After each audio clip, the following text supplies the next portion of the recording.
Hi, everyone. Welcome to today's webinar, Incorporating Climate Change Risks and Opportunities in Investment Analysis. I would like to take a moment to welcome our audience around the world who are joining us remotely. Climate change is one of the most important issues of our time, and I'm quite excited to discuss how practitioners are incorporating climate risks in investment portfolios with our esteemed speaker today. My name is Sivanand Ramachandran, CFA CIPM. I'm a Director of Capital Markets Policy India for CFA Institute, and I would be the moderator for today's webinar. Just my brief background. So I've been an investment professional for most of my career. I worked with firms like MSCI and Morningstar as part of their index product development teams. And part of that role, I used to develop benchmarks on ESG and climate change. And I'm quite excited to kind of discuss, how investment practitioners are incorporating climate risks with Ankur. Before we introduce our speaker, I have a couple of housekeeping notes. Today's webinar is scheduled for 60 minutes, including Q&A. We will be leaving time for Q&A after the presentation. Please feel free to submit your questions throughout the presentation. You can do so by clicking on the Q&A icon at the bottom of your viewer and typing your question in the box. This presentation will be available to view after the presentation concludes in the chat box. We value your feedback, and please complete your evaluation survey before you sign off today. Now, it is my pleasure to introduce our speaker for today's webinar, Ankur Gupta, CFA. Ankur is the Vice President, Sustainable Investing for Northern Trust Asset Management. In his current role, he is responsible for environmental, social, and governance integration across asset classes, managing proprietary in-house ESG rating covering 12,000 plus listed entities, research, idea generation, and product development for sustainable investing strategy suite. Gupta works closely with global investing teams as well as sales, product, and other global partners to integrate sustainability across asset classes, create new investment strategies, and thought leadership. Ankur has over 15 years of industry experience in product management, research, and sustainability investing. He is based in India and has worked and traveled across the global locations in APAC, EMEA, and North America. He holds a bachelor degree in technology, and he's a CFA charter holder, certified ESG professional, having completed the certificate in ESG investing by CFA Institute. He's also an active volunteer in CFA Society India Research and Advocacy Group. Welcome, Ankur. Over to you for your presentation. Thank you, Shiva. Good morning and good evening, everyone who have joined this webinar today. I want to start with thanking CFA Institute and CFA Society India for having me here today, speaking on this very important topic. Before we jump in, I'll quickly cover the agenda for today. I'll be broadly touching on three broad areas: introduction to climate change, various approaches investors can take to integrate climate change factors in the investment process. And lastly, we will see a quick comparison where India stands in tackling climate change landscape versus rest of the world. So climate change, as we all know, it is a long-term shift in temperatures and weather patterns, which are caused by harmful gases emitted in the environment, primarily because of several human activities. In this webinar, I'll be specifically focusing to help understand the economical impact climate change can cause and how, as investors, we can assess the various risks and opportunities climate change offers. To start with, I'm going to touch base what are the various kind of risks and opportunities available through the classification of TCFD, which is one of the widely adopted climate-related financial disclosures framework across the globe. So in terms of risk, climate change is divided into two broad areas: transition risks and physical risks.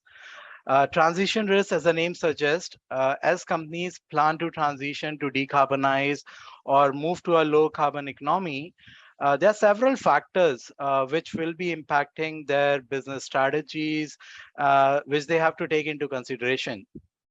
So starting with policy and legal risks, these comes in the shape of regulations, increased carbon prices on GHG emissions, and as well as additional reporting obligations put by the regulators. Technology risk, as you know, world is trying to decarbonize. There's a lot more happening in technology areas, specifically focusing on offering low carbon solutions. So this will be one of the key area for companies to adopt new technologies, transit and adapt as they plan to decarbonize. Market risk, which is preferably a result of change in consumer preferences. And it is important for the company to take that into consideration in their transition plan. Reputation risk, which comes in the shape of managing the expectations with the different stakeholders.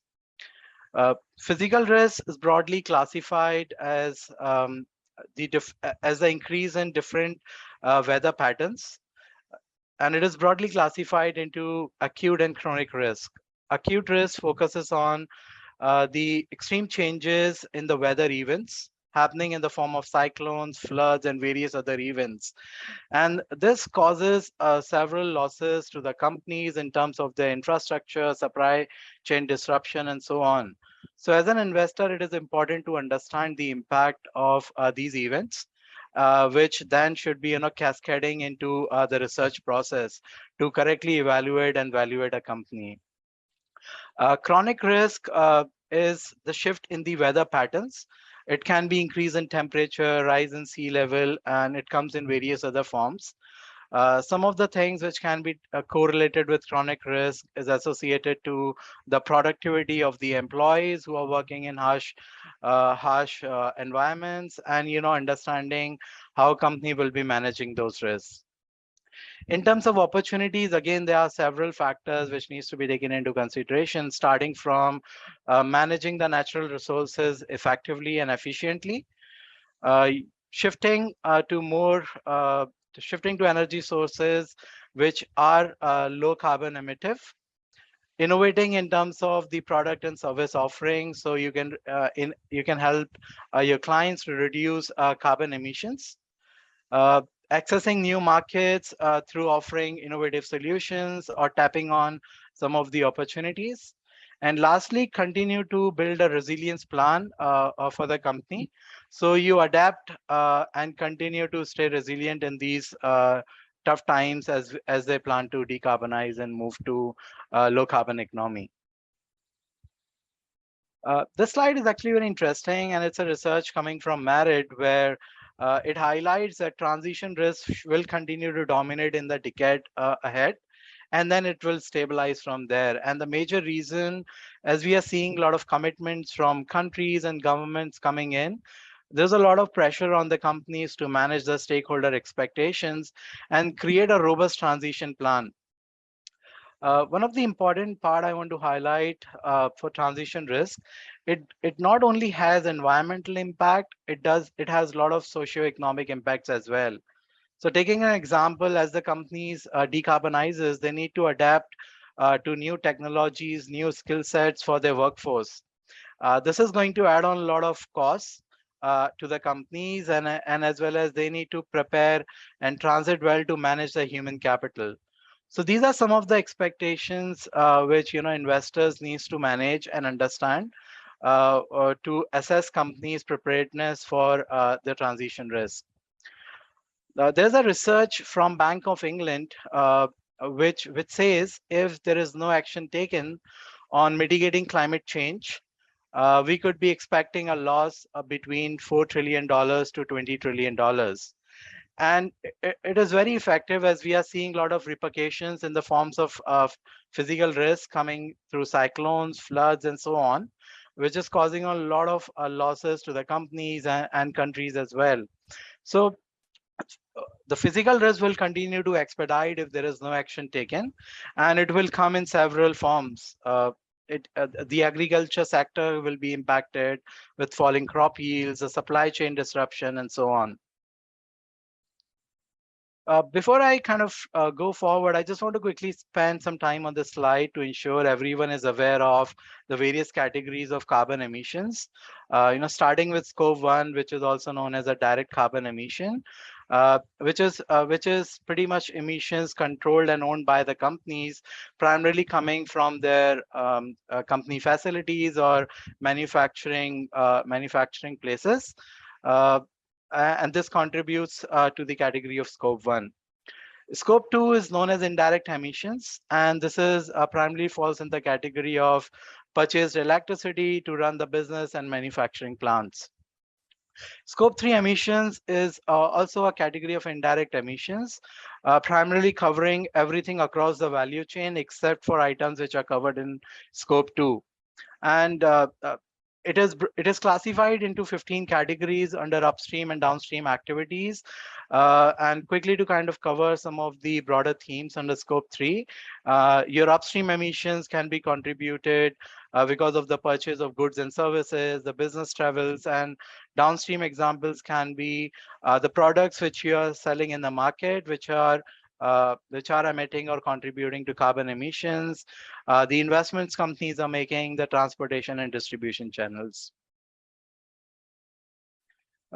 One thing which I want to highlight in this slide, like this is a very complex process, right? So I just want to give a very quick overview of what's the coverage looks like, how companies are reporting on these. So if we take an example of MSCI Equi IMI index, and if we look at scope 1 and scope 2, they are close to 40% of the companies which are reporting these emissions. And on scope 3, they are close to 25% companies who are reporting, which means majority of the carbon emissions are still estimated. And if we look at this from India context, again, comparing to the same index, so close to around 450 companies. For scope 1 and scope 2, the reporting matrix is close to 19%. And for scope 3, it is close to 13%. So this clearly kind of highlights the gap we have currently in terms of the reported and high quality data, which needs to be filled in and catered for. And there are a lot of activities which are happening, including BRSR reporting, which has kicked in this year. Hopefully that will kind of increase the coverage from Indian market perspective. So Ankur, you mentioned scope 2, scope 3, right? So these are indirect, and to some extent, these are estimated, right? So can you give an example of how a scope 3 emission gets estimated? Yeah, sure. I think it's a tough question because there is no fixed answer to this. If we look at scope 3, it is one of the complex emissions because it includes the emissions across the value chain. Now, there is no easy way to easily predict what your scope 3 will be. And there are several models available in the market, which varies from sector to sector. And there are various parameters which are taken into consideration. So kind of take some example if some of the factors which are taken into consideration for estimation purposes, it is the size of the company, the number of employees which are working in the company, the number of partners in the supply chain they are associated with, the kind of products which they are producing and how carbon intensive they will be, adding more emissions into the downstream side of the world. So these are some of the factors which are taken into various models to actually do the estimation for scope 3. Again, these varies from providers to providers. There is no fixed way you can easily predict this. So there is always a challenge around it. All right, thank you. Now let's shift the focus on understanding why climate change is important and what are some of the drivers to this. So one of the biggest driver to climate change is the evolving regulatory landscape across the world. And this slide kind of highlights at a very high level the various activities happening across the globe, starting from the West, where we have a taxonomy disclosure regulation in Canada coming up. SEC has recently proposed to make climate-related disclosures mandatory for the companies. Then EMEA being the hub of ESG regulations for past few years, enhancing the financial disclosures requirements through SFDR regulation. Taxonomy regulations, which helps in identifying what economic activities are sustainable and what are not, bringing more transparency to the investors to kind of understand what is sustainable, what is not. And then UK recently making TCFD reporting mandatory to expedite availability of data to investors and clients and make it more transparent. APAC market is very interesting because obviously it's a very divergent market. But if we closely look at the regulations flow, we see a lot of convergence which is happening in the way there is a lot more focus on mandating the disclosures, specifically climate related. So starting with China, New Zealand, Hong Kong, who have recently made certain environmental factors mandatory, including carbon emissions. And India taking a lead through BRSR reporting, where it contains some of the carbon factors as well. So regulatory factor will be one of the key driver as we progress, and something we should keep an eye on. Carbon price initiative is one of the key driver as well, and this is just a start.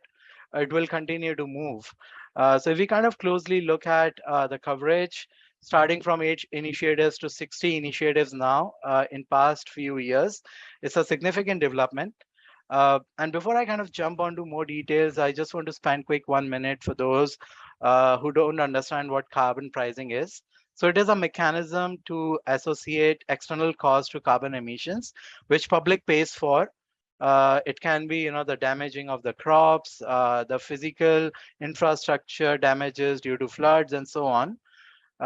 And these are implemented in two ways. One is ETS, also known as emission trading schemes, which is a way of capping the carbon emissions and then distributing it across different sectors and companies. So any company which is going beyond that allocation, they need to trade for additional credit from other companies and hence paying a price for that additional carbon emission. And direct carbon tax is nothing but a price directly associated for every unit of carbon you are emitting. So these are the two big drivers which are impacting. And if we kind of closely see right now, as of 22, 23% of global emissions are covered through carbon pricing markets, right? And this is evolving very fast, because a lot of countries are already working on launching either their ETS platforms or taking a call on setting up a carbon tax. One thing which I want to quickly touch base and specifically bring an investor perspective here: how do we, analyze the investment risk associated to carbon price? So I'll take an example of Singapore, which has a carbon tax of $5, and they've recently announced that it will be increased to $25 in 24, with a target to move it to between $50 to $80 by 2030. So if you kind of look from operating cost perspective for a high emitting company, we are seeing almost a 15-time increase in the cost per unit of carbon emitted. And this is going to impact their operating cost, the revenues, and the valuation, which we have to take into consideration. So, Ankur, if I have to interject here, so there are other initiatives as well, right? So there are policy initiatives. So, I mean, if you and I go buy an electric car, so we get a tax break, right? So in India, and like many markets provide that, and then there is like incentives for solar, there is incentives for battery storage and those kind of things, right? So I think, how does carbon price fits in the overall initiative? I mean, how important is carbon price, like, when you compare it with other initiatives like what I mentioned? Yeah. And to be honest, like carbon price is very important, is an important factor in shifting the gas to other forms of alternative energy sources. And one of the primary factor, like as an investor or as a company, we always look at cost value benefits, right? So if I continue to use the traditional fossil fuel energies and I am paying a heavy carbon tax and it is not cost beneficial for me, companies would be forced to kind of shift to alternative energy sources to save that money. So I think the carbon price is playing its role in silos as well, in shifting those gears where companies have started thinking on moving and using switching to alternative energy sources. So policy incentives coming through subsidies as well as carbon price are one of the key factors. And we have to continue to see how it evolves, because it depends on the scalability and the cost effectiveness of these alternative sources to be available for the consumers to switch for. But carbon price is definitely playing a role in various demographics, because the taxes are high and companies feel it's beneficial to move to alternative energy sources. Understood. I mean, when you say it like that, I kind of remember, like, so it's a bit like direct cash transfer, right? So how do you help the underserved? Like, either you can subsidize their grains, which is like, we have the public distribution system, that's a subsidy and incentive or whatever, or you can do a direct cash transfer, right? So I think like carbon price sounds a bit like a direct cash transfer, like it's just directly addresses the problem, whereas subsidies could potentially, like, help you move towards the direction in an indirect way. Right? Interesting. Thanks. And I'll not spend, much time on this slide. This is like, there are a lot of technicalities in this, but the point which I'm trying to emphasize is the impact of carbon price on various economies. Now, here we are kind of taking our RCP 8.5 scenario. So RCP is known as representative concentration pathways, which in layman terms means concentration of harmful gases in the atmosphere, not in today, but doing a projection for the future as well, to understand how carbon emissions are increasing, and then taking carbon pricing into consideration to analyze the impact on the economy, right? So RCP 8.5 scenario is also known as a high carbon scenario, because these models are designed with the assumptions that there will be no policy interventions done by the government, which means the carbon emissions continue to increase the way it is increasing now, and as well as there will be no adoption of new technologies or switch to acceleration of switch to renewables, right? So it's a very hypothetical high emission scenario, and if we kind of look at that, we are actually talking about a 17% shrink in GDP of world, and around a similar shrink for India as well. So these are considerations. I know these are still hypothetical in terms of the modeling, but these are good indicators to be taken into consideration. How impactful how impactful climate change is in terms of the risk, and what impact it can create in the economies going forward. So Ankur, just to clarify, when you say RCP 8.5, it's 8.5 degree warming from current average. Is that the Yeah. So basically, what does this say? If we do nothing, it is a projection that the average world temperature rise will be close to 4.9 degrees Celsius or 8.5 degree Fahrenheit. So got it? that's what it says, and it is then evaluating the economic impact it can cause in terms of the physical risk and the transition risk as well. Right. Thank you. And this is an interesting slide, and I'll kind of cover the two parts quickly.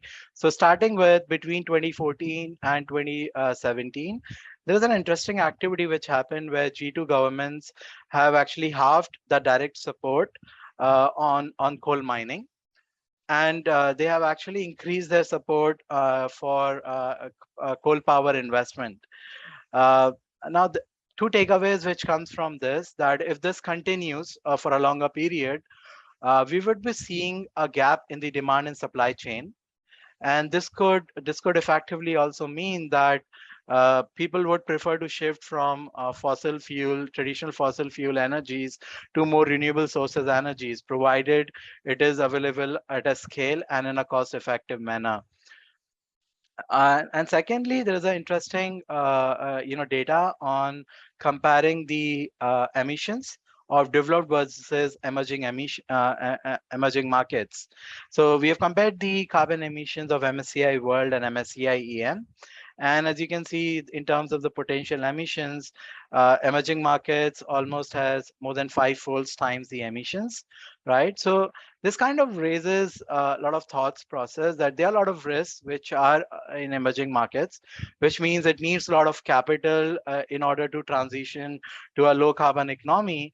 Hence, there will be a lot of opportunities for innovation as well, which can be grabbed for. And hence, we believe that emerging market should be an area of focus to look for in terms of the developments and opportunities which we will offer in the future. Okay, so shifting the gears, now I'll be covering and going into more details what various approaches an investor can take to integrate climate change factors into the investment process. So before we kind of go into more details, let me really acknowledge that data quality and data availability is an issue in ESG, not just in climate, but broadly across the ESG channel. And there is a growing concern with with the growing demand. There are number of ESG data providers which has entered in the market, where they have their own different methodology to evaluate a company, right? So these lacks in transparency and a disciplined framework. And hence this causes significant confusion and subjectivity for investors to look at. So in Northern Trust, we have taken a very different industry-first approach. We have actually married in two leading sustainability disclosure frameworks, SASB and TCFD, to create our proprietary ESG score. We call it as ESG Vector, which means providing magnitude and direction, which covers close to 12,000 listed entities as of today. Now, those who don't know about SASB and TCFD, I'll quickly spend a minute to cover these. So SASB is a Sustainable Accounting Standards Board, who have been working and doing extensive research in the sustainability space, defining what are the material ESG issues which investors should focus on. And they have categorized these 26 material ESG issues, or they call it as general issues categories, across 77 sub-industries. So this provides a starting point for investors to understand what ESG factors they should be focusing on, and which are financially material as well for that specific sub-industry. TCFD, we use TCFD more as a forward-looking factor into our methodology. And TCFD, as I covered previously, it's more focused on climate-related financial disclosures, but we have extended the methodology to actually cover the social issues as well. So TCFD framework helps us in checking whether how prepared companies are in terms of managing these material ESG risks. So giving us a forward-looking view there. Now, for an ESG integration, not just climate, but talking broadly about ESG integration, I think the foundation for investors is first to identify.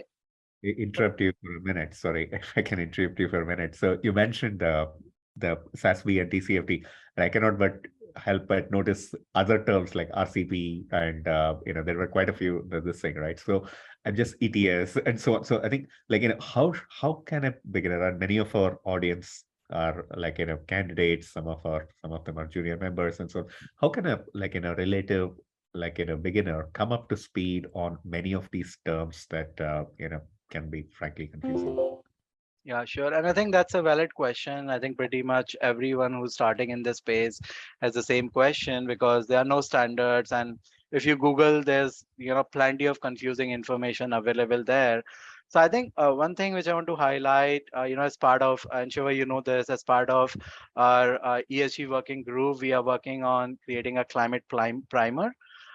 which kind of covers extensively the various climate-related terminologies, the various data sources available free of source for investors to utilize, and as well as several frameworks and alliances which are available as a knowledge repository source for investors to look for.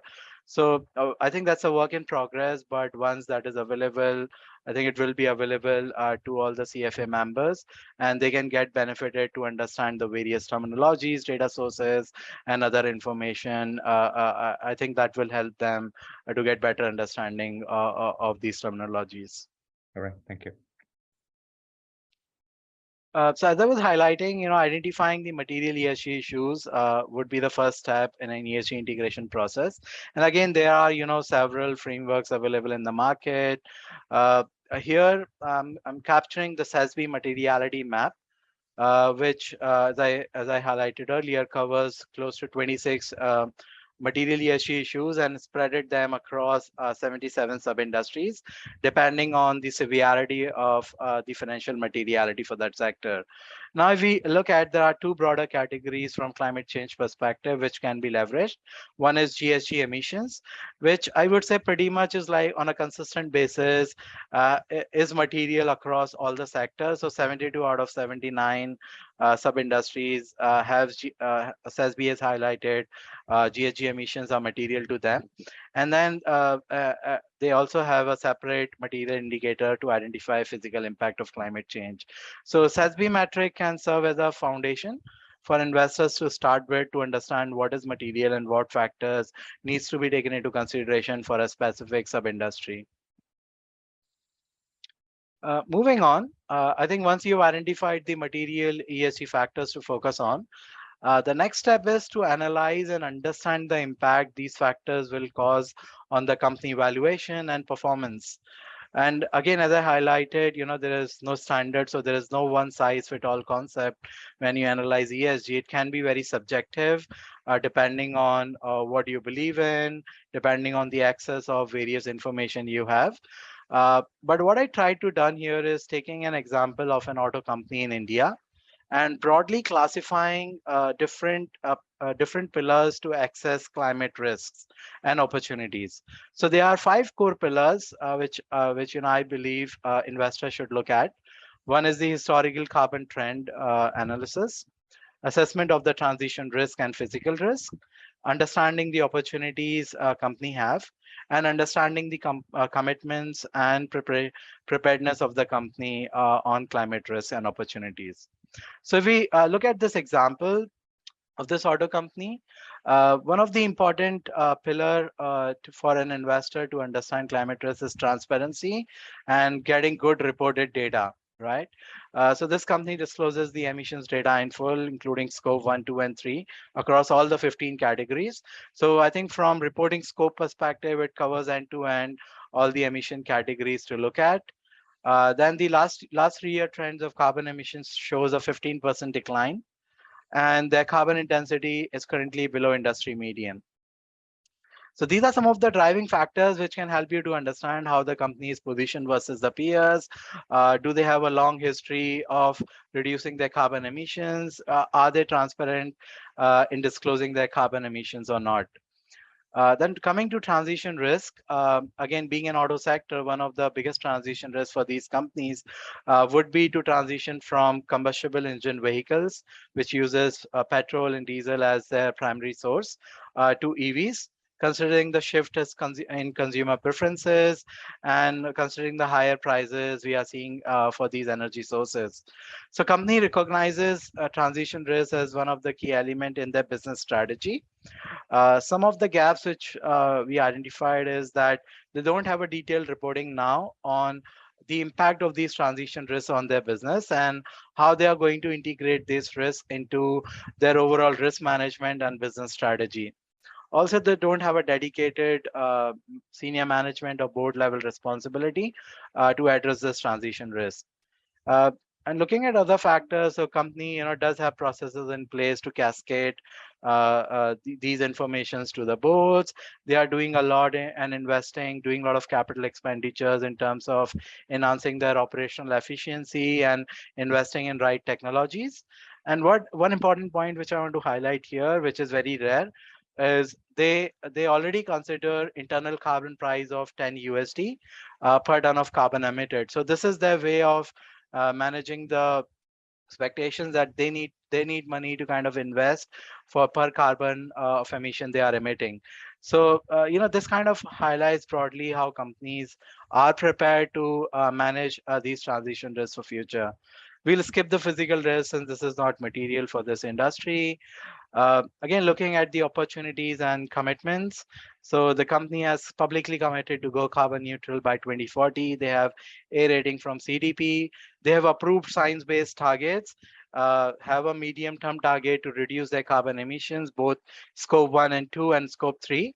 And more importantly, they are investing in the platforms which will expedite them to, do higher production for electric vehicles and so on.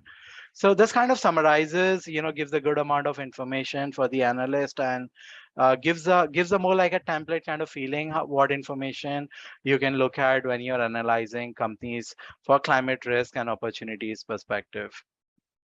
Ankur, that slide was really interesting. So, I think like, a lot of information, a lot of things to look at.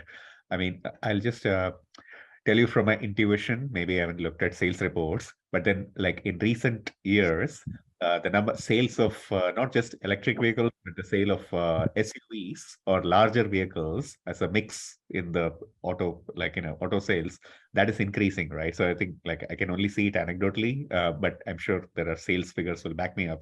But consumer preferences, and clearly these vehicles have higher emissions, right? As an industry that we are moving towards larger vehicles with higher emissions and so on. So how does an analyst look at these trade-offs? I mean, clearly the company is doing a lot internally to manage its emissions, but then the customers are buying cars which are like much more emitting compared to before, right? So how does an analyst look at this, industry, and how do they manage the trade-offs?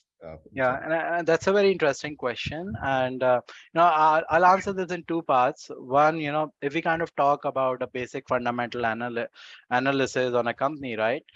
Consumer preferences by default is part of the fundamentals which analysts look at. So if we kind of talk about the shift to SUVs, these are very evident, and I think these are very evident, should be backed up by sales numbers as well. But as an analyst, I think if we just completely eliminate climate risk here, this would still be a risk to a company if they are not able to meet the consumer preferences demands and continue to transition to invest in the right technologies and tools to build SUVs, right? Now, if we kind of integrate a climate change factor here, what's more important? Consumer preferences are important, definitely, but if we kind of look at how we can do more innovation here and companies can support this transition is by investing in new upcoming technologies. And I'll be touching this at a very high level in later slides. Introduction of green hydrogen as one of the capability to transportation sector.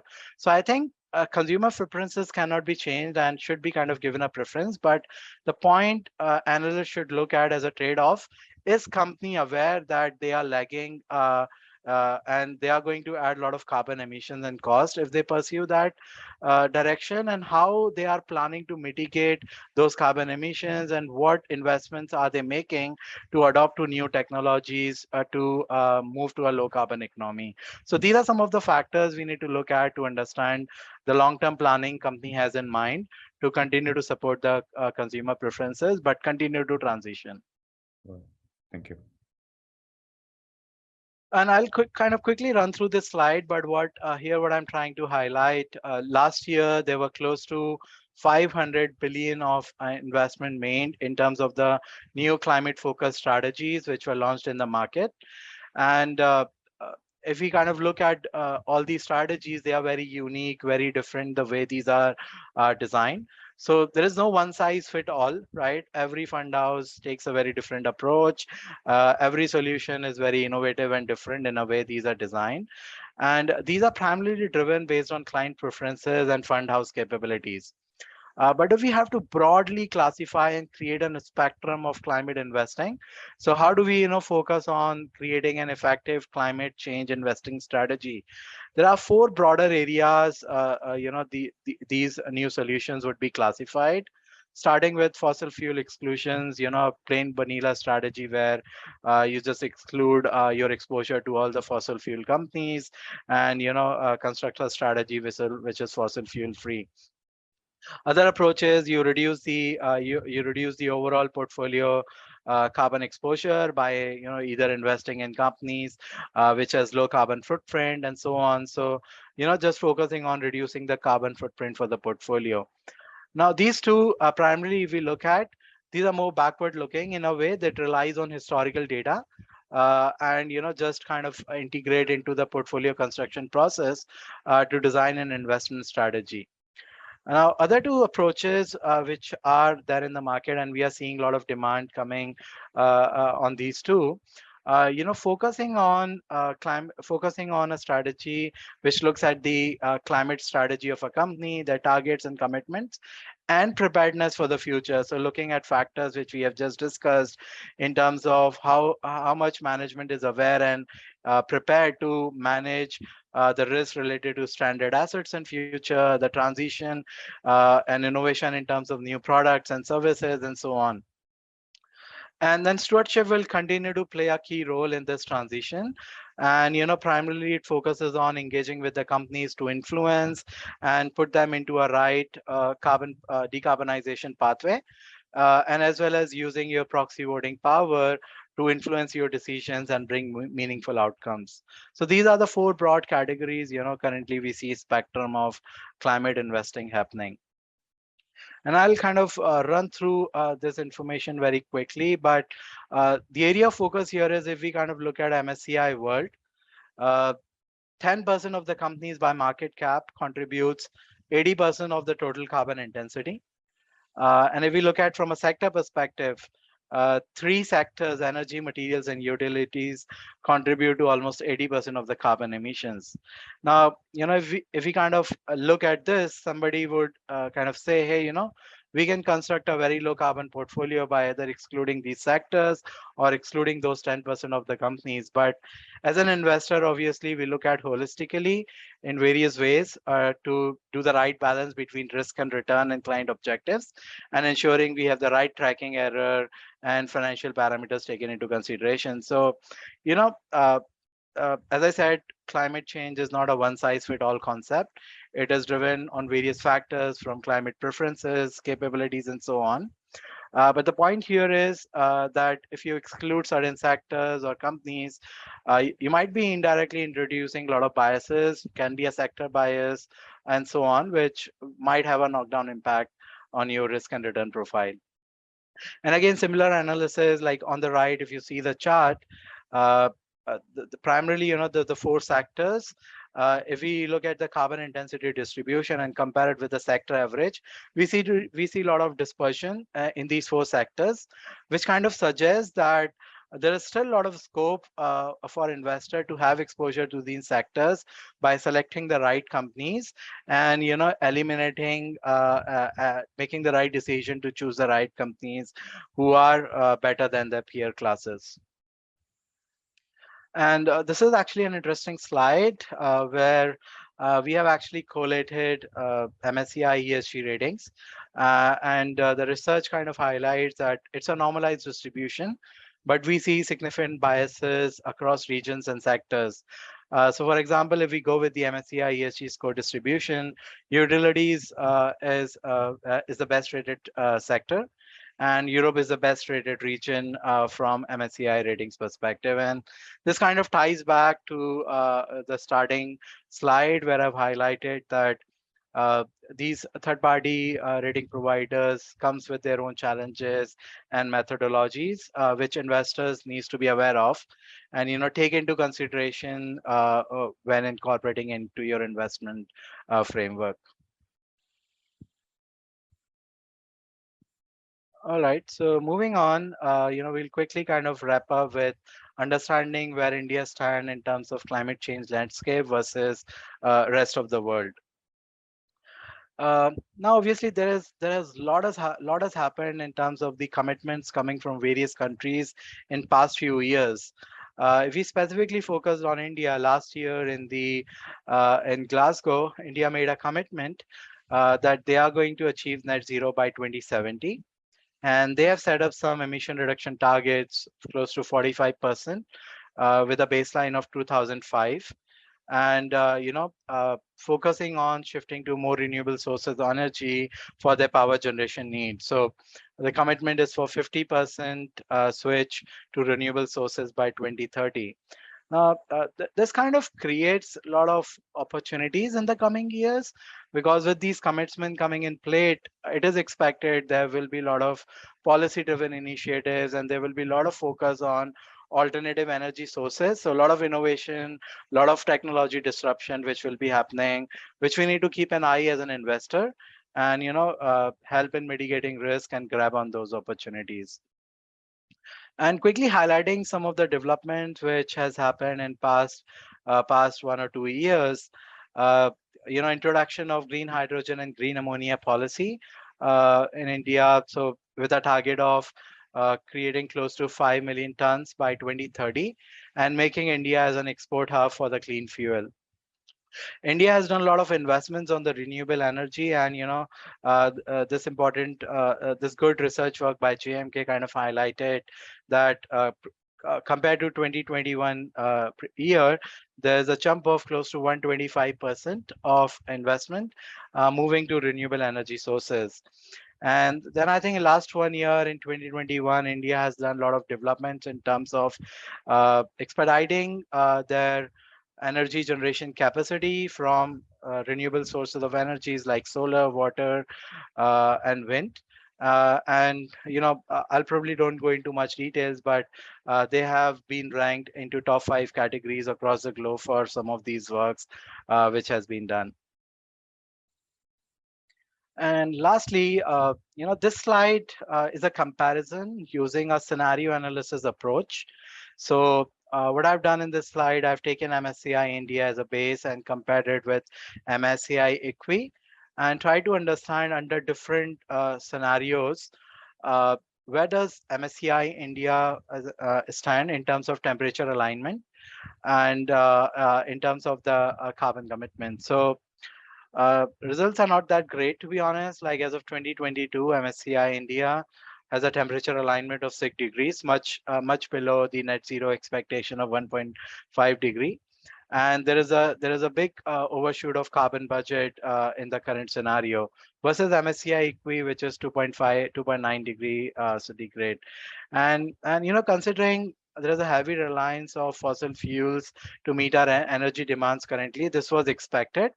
But I think it is important to keep an eye now what happens in the future in terms of policy incentives and various commitments which are happening.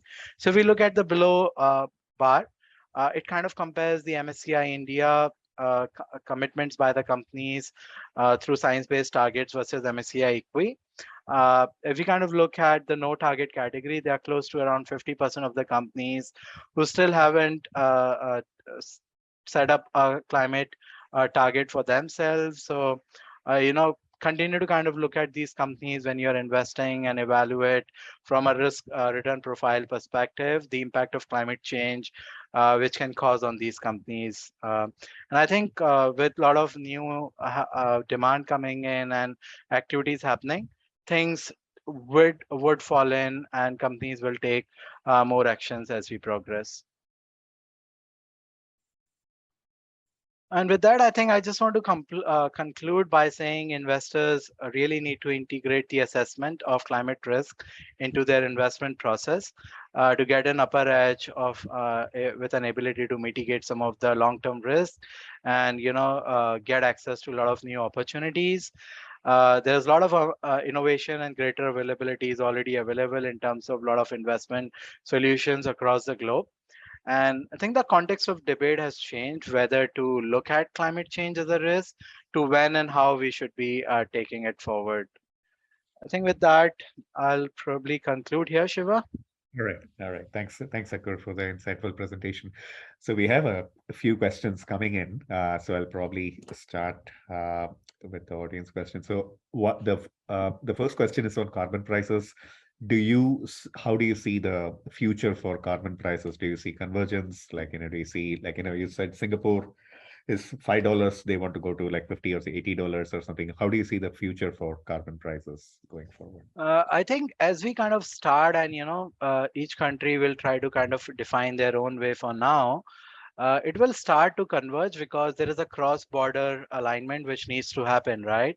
So, India, if we are kind of exporting our materials, if there is a difference in carbon prices, this will create a lot of conflict as we progress.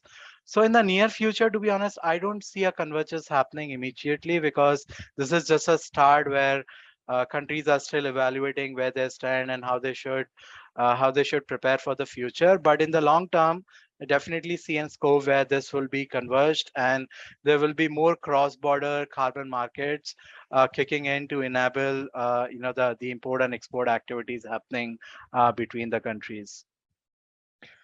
Understood. So the next question is on capital required for transition. So what's the what's the estimates for capital? So you mentioned FCA, quite at the something you mentioned like 5 trillion or something, that's the capital required for transition, right? So I think so the question is there if there are carbon prices and carbon tax, and companies, industries are unable to move towards it, do you will it result in inflation in the supply chains? Like what's the pain of Yeah. transition? And I look at it like from two angles. One, from an opportunity angle, if we have to look at, right?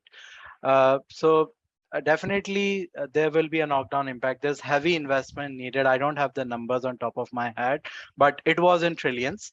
And this is something which is not like a one-time ask. This is year on year, these investments needs to be made. And if we kind of specifically look at emerging markets, it's a high ask, right? They are heavily relied on these traditional energy sources. They cannot switch immediately, otherwise it will cause a lot of disruption. So Yeah. there is no clear answer who will kind of support that gap in terms of the investments needed. And that's why if you kind of follow a lot of discussions happening in various cross-country forums like G20 and others, there is a discussion how developed markets should support these initiatives, how private players will play a key role in enabling and investing in low carbon technologies to really expedite these transitions. So right now, from opportunity perspective, there is a lot which can happen in the future. But there is an interesting saying that one thing which is certain is uncertainty. So Right. you never know, how this will evolve, but definitely there is a lot of progress which is happening. Yeah. And hopefully, there's always a hope. If things falls in right direction, there is no political interest kind of aligns together. Things will evolve as we progress. Understood. So I think there are a lot of questions around inflation. I mean, we are in an inflation environment. So I think, there are questions. So one question is, like, if we are transitioning the demand for oil and oil, gas, and coal, that's kind of that's, or potentially the supply is falling, right? Will that result in inflation and cost pressures, right? So I think, just to tie it with what we are already seeing in Europe and others, right? So I think when you have supply disruptions and so on, but this is short-term supply disruptions, right? We are talking about a big transition, right? So what kind of inflation, how are investors looking at those kind of things? Yeah. And I think from an investor perspective, it is very important for us to look both risk and opportunity side of the thing, right? That's why it is very important for a company to have a very robust transition plan, right? If we kind of look at it from a top bottom view perspective, alone companies alone cannot do it, right? Private players cannot alone do it. It has to be a collaboration between government to drive right policies, getting in collaboration with the market players, the various companies, to work in collaboration to define right policies to assist this transition, right? So this has to be looked in collaboration. As you rightly highlighted, we are already seeing a price pressure on the traditional fossil fuel energies, right? Which indirectly is actually pushing and encouraging a lot of countries and companies to look for renewable sources of energy, right? So that would be a driving factor and an opportunity to look at for the future. And I just want to spend quick, 1 minute on green hydrogen, which is a very talked about topic pretty much across the globe. right? It is one of an important aspect. I know it is very early stages, and I am not concluding that this will be the future, but the way I look at green hydrogen involvement, we have decarbonization or a specific pathway defined for sectors like energy, utilities. You can always switch to different renewable sources of energies, right? Look about sectors like shipping, transportation, industrials, materials. You don't have an alternative technology solution to meet their needs, right? So if we talk about the heavy vehicles, they cannot switch to EV, like the sizing of the battery and so on. There are so many issues which we need to look at. So that's where I think green hydrogen or any other new technology source is needed definitely as an innovation. And right now, green hydrogen is in the forefront. And to be honest, it's not very far away when this might be made available. So there are a lot of uh, work which has already happened. So Tata Steel has actually done a piloting in Europe, producing green steel through the use of hydrogen. Obviously, it hasn't scaled up yet, but there was a successful piloting done. From India context, Toyota has actually recently done a piloting, launching a hydrogen-based car. Right, so it was a successful piloting which has happened in India as well. And green hydrogen is very important from Indian market context, considering we are the fifth largest emitting country, right? Top five emitting country, second largest steel producer, heavily relied on coal and other energies, traditional energy sources to meet our supply demands. So green hydrogen would be a key to avoid cost pressures in the future, which can happen due to cross-border carbon taxes, and continue to be a hub to innovate and meet our energy demands independently. Thank you. Um, I have one question on the a different asset class, fixed income. So I think what's your thoughts on like integration of in given this topic, climate performance into pricing of fixed income securities? Do you have any thoughts on that? Yeah, definitely. And to be honest, fixed income will play a very key role in enabling the transition to a low carbon economy with their support to let the funds flow into the market, a lot of sustainable projects which can come in. So in terms of assessing the risk, it purely varies on the duration of the security you're talking about from fixed income perspective. So climate change is a long term risk, right? And as a first priority for investor, you need to kind of ensure that you analyze the default risk associated with the company and continue to take the climate risk factors into consideration. So it has to holistically combine with your financial analysis versus the impact from climate factor. So carbon pricing is definitely going to play a role. The only thing you need to take into consideration is the duration of your investment and how material will these factors be in the near, short term, and long term. So there has to be a right balance which needs to be taken into consideration. But we are seeing huge demand coming in terms of investments and interest in green bonds, sustainability linked bonds across the globe. Understood. So we are moving towards the end of it. I'll probably still ask a couple of questions if we can. So one is, how much of a consideration will you place to companies engaging in voluntary, like trading schemes or things like that, versus government mandated schemes, right? So it does intentionality gives gives the companies. Would you potentially reward companies who are doing things intentionally versus it's just like government mandated? Yeah, so I think we have to look at it in two different phrases. One, definitely, if company has already kickstarted an initiation, this kind of demonstrates the preparedness by the management to kind of take these things into consideration. Uh, I think voluntary market has a great scope in future because then it kind of enables self-reliance on the companies to understand where they stand, how they want to mitigate their carbon emissions, and still kind of trade and fulfill those gaps as needed be. Few challenges which can cover, and it is again specific to investor preferences, is in terms of the way these are structured. So the transparency aspect, the risk which can be associated in terms of default.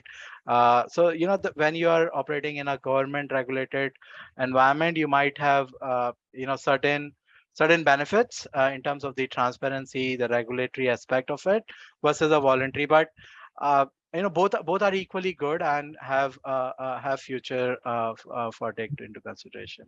All right. I'm just going to close with one question, which is like, how much do Indian institutional investors as well as corporates actually incorporate climate analysis in either their company operations or in the case of investment decisions? Yeah. I think if we look at in past 1 or 2 years, things have drastically changed, right, compared to what it was there previously. Uh, to be honest, I think if I remember the number correctly, there are close to around 40 companies in India who are already incorporating voluntary carbon prices into their business strategies and risk management. So this kind of talks a lot about the commitments coming from these companies without any regulatory driver being pushed in the Indian market. So I think the big companies are realizing there is an opportunity to kind of consider climate risk into their frameworks. I think the medium and small size companies probably still have to pick up more. And I think eventually this will happen with more regulatory pushes coming in form of BRSR, more investor preferences changing in terms of better disclosures. So I think things will evolve, but I would say we are not leaders, but we are not laggards as well. All right, all right. So we still have questions coming in, but I think we are kind of past time. So thank you so much for sharing your insights, Ankur. It's been quite insightful. As a reminder to our listeners, like, please complete your evaluation survey that appeared on your screen. So CFA Institute and CFA Society India members may claim professional learning credit by logging into their online professional learning tracking tool. We have a couple of upcoming webinars. Please do register if you haven't done it already. The one is, Career Insights into Evaluation with Naveen Vora, CFA, on 4th of August. And the next webinar, next is the India Wealth Management Conference. So it's on the 9th of August. This is a physical event at Taj Lands End. With that, I would like to thank Ankur and thank our listeners for your questions and your participation today. Thank you so much. Thank you, Shiva. Thanks for having me here today.